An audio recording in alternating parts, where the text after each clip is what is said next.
In the near future, scientists have begun to develop a solution for world hunger.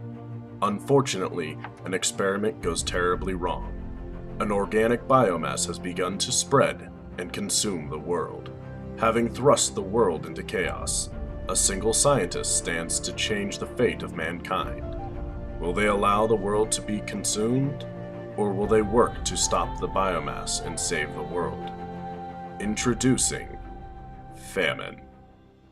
The player's quest begins at the Helping Hands facility, where they are young and promising scientists believing to be nearing their goal of saving the world. Finally, the day comes when the scientists activate the molecular assembler in order to develop a self-replicating nutrient. Their hard work is finally come to fruition, and the scientists experience a brief moment of joy, only to discover the experiment has failed horribly. Instead of solving world hunger, it brings about a biomass capable of consuming everything it touches.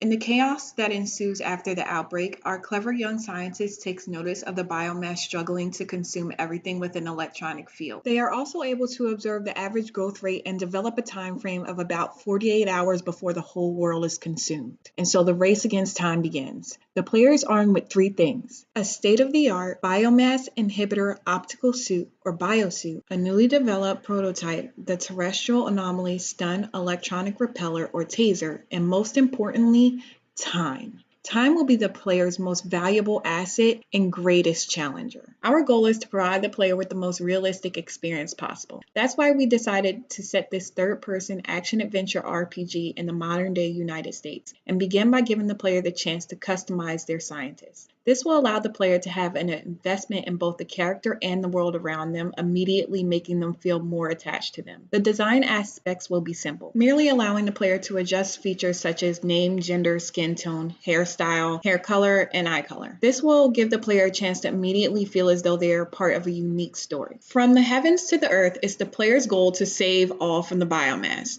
To do so, the player will have to walk, sprint, crawl, run, jump, roll, shimmy their way through obstacles to complete objectives. However, this task will be almost impossible without their taser and their biosuit. The taser is used to disrupt molecular bonds from the biomass, slowing down their growth for a short amount of time in an affected area. The biosuit is designed to emit a special frequency around the wearer that consists of air molecules into solid mass, which protects the wearer from the biomass's effects.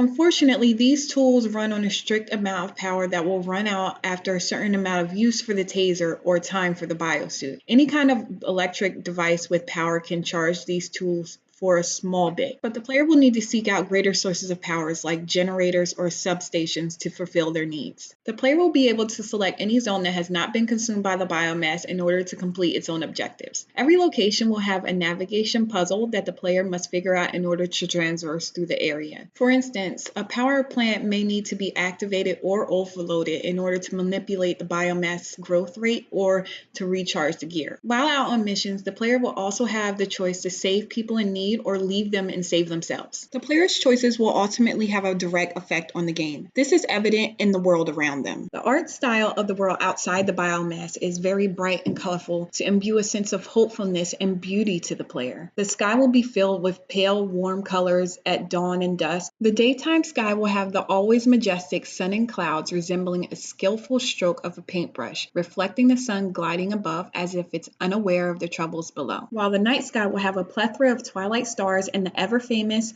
Milky Way galaxy. This is meant to entrance the player into stopping the biomass and preserving the beauty of the world they are within. For if the consequences of their actions should lead the city to ruin, it will be starkly contrasted. The fallen city inside of the biomass is a dreary place that embodies the idea of death, using it as a microchromatic filter. The daylight inside the biomass is dark, as if the sun is eclipsed by the mass. Nighttime is even darker, requiring a source of light that is either flashlight or a lantern to navigate to your destination. As the biomass begins to grow, the city you once knew with its pristine buildings and clean streets will no longer be recognizable. It begins to develop a core that acts as sort of a hive mind that will convert organic mass it consumes into twisted machinations controlled by the biomass. biomass. These entities were once human and animals, but were caught in the biomass's wake, consumed, and then turned into creatures, now acting as antibodies against the players and his companions. Once the player discovers the origins of these creatures, they are encouraged to save as many as possible, but not all can be saved. The less entities the player saves, the more the creatures in the area the player must deal with to complete their objectives. The cores. The cores can be hidden deep within the biomass and must be destroyed. This causes the biomass to slow down in the immediate area, and the creatures will stop all actions and movements. This, however, can also be accomplished with the taser. The player will still be able to take damage while in the biomass, but the threat of the creatures will be nullified. However, the more hits a player takes, the less time they will have to remain within the biomass before the biosuit's power is depleted and the player is then consumed. Keeping with the form of providing the player with the most realistic experience possible, if a player fails during a mission, whether it's from deleting their health or simply running out of time, the player will not be able to return to this mission. As the player races against the clock, the biomass threat looms over their heads in its attempt to consume the world and its remaining starving populace. The player must make choices on which cities, resources, and people to save, and which ones they need to sacrifice in their attempt to bring salvation to the world. The player will also be given choices on how they choose to interact with people in their world. These interactions will determine the types of relationships they will form. Building on these relationships will gain the player valuable items or assistance they may never have been able to obtain otherwise. To assist the player in making these choices, players will be given the choice to stick to traditional multiple choice responses, or they can use their microphone to speak directly into the world and the people around them.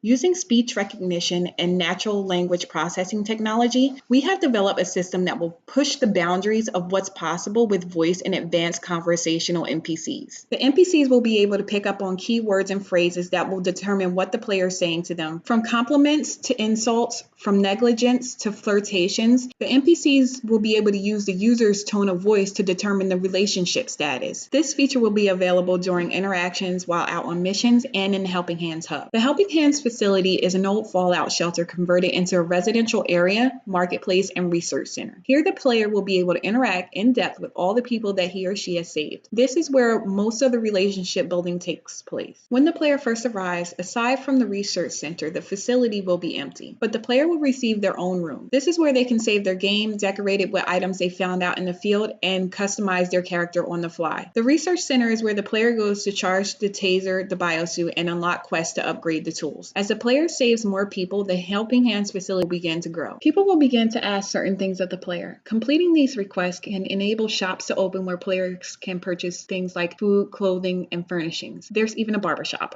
As the player progresses through the story and retrieves more supplies that the research center requires, the facility reinforces against the biomass, and extra taser and biosuits will become available for construction. If the player has built a good relationship with other people, the player may be asked to join them on future missions. Finally, we're planning to roll out an online campaign that will be available on the launch of the game. However, the player will not be able to access it until they've completed at least one playthrough of the main story. During this online campaign, the players will be able to deal with the aftermath of the biomass incident. Players will be presented with a global map that will display their actual regional location where their personal Happy Labs will be based. They will also have regions unlocked specific to their main story gameplay. All regions that they have chosen to save will be accessible, while regions they neglected will still be covered by the biomass. Players will be able to put new Happy Lab locations in the saved cities to prevent any future regressions. They can also unlock these cities by interacting with other players online. To do this, both players must have at least one city in common to meet up in. Players are also able to purchase city via the online store. The players will be matched up into teams of 4 to go into an infected city. There they will work together to clear the biomass by battling the infected spawns to reach the core of the city and freezing it with the taser. After this is completed, then the player can clear the location and add in new Happy Labs. The player will be able to exchange Easter egg collectibles they earned during the main storyline game for loot boxes that give them valuable things to use online, such as a pause in biomass activity, power-ups, quick evacs, and exclusive skins. This campaign will run a year long, and the player will have exactly 1 year to eliminate all of the biomass. If they reach the end of the year and they have not cleared it, the world will be plunged into chaos.